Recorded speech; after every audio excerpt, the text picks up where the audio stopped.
Hi everyone, welcome back to my channel. আজকে আমি আপনাদের খুব সহজ পদ্ধতিতে দেশি মুরগির ঝোল বানিয়ে দেখাবো। প্রথমেই আমি এখানে একটা ছোট পেঁয়াজ, পরিমাণ মতন রসুন আর আদা নিয়ে নিয়েছি 1 কেজি মাংসের জন্য। আদা, রসুন আর পেঁয়াজ মিক্সিতে ভালোভাবে পেস্ট করে নিতে হবে। তো চলুন আমি পেস্ট করে নিই।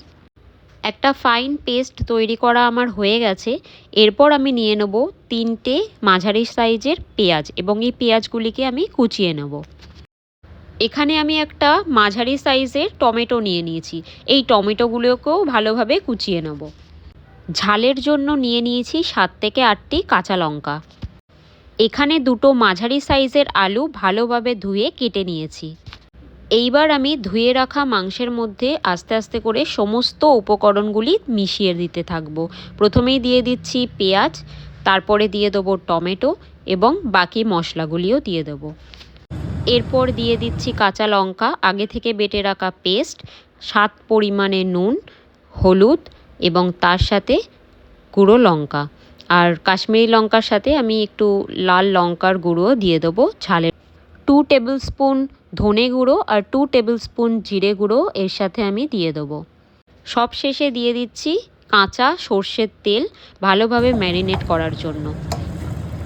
আপনারা যদি চান আধ ঘন্টার জন্য এটি রেখে দিতে পারেন। রান্নাটা আমি পুরোপুরি করব প্রেসার কুকারে।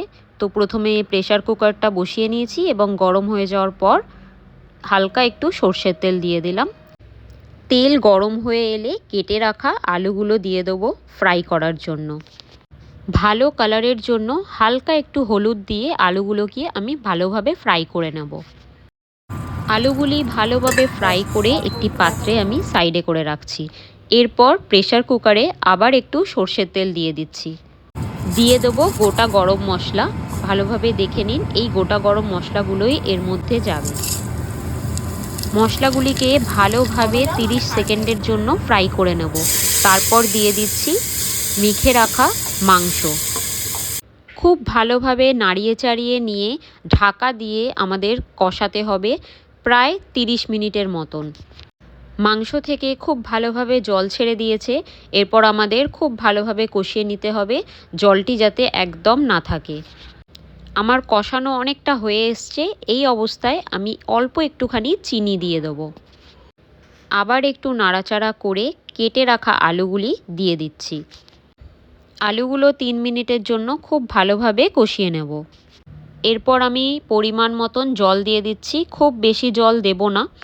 দিয়ে দেবো পরিমাণ অনুযায়ী গরম মশলা আর তার সাথে গোলমরিচের গুঁড়ো।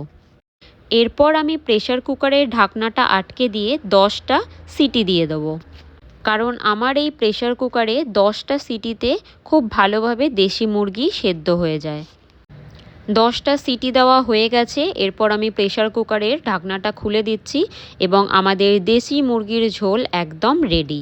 এটিকে পরিবেশন করতে পারেন গরম ভাতের সাথে, খুব ভালো লাগবে।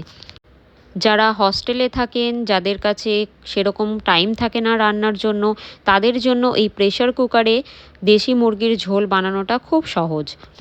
আমার এই রেসিপিটা ভালো লেগে থাকলে লাইক, কমেন্ট অ্যান্ড সাবস্ক্রাইব করে দেবেন। দেখা হচ্ছে পরবর্তী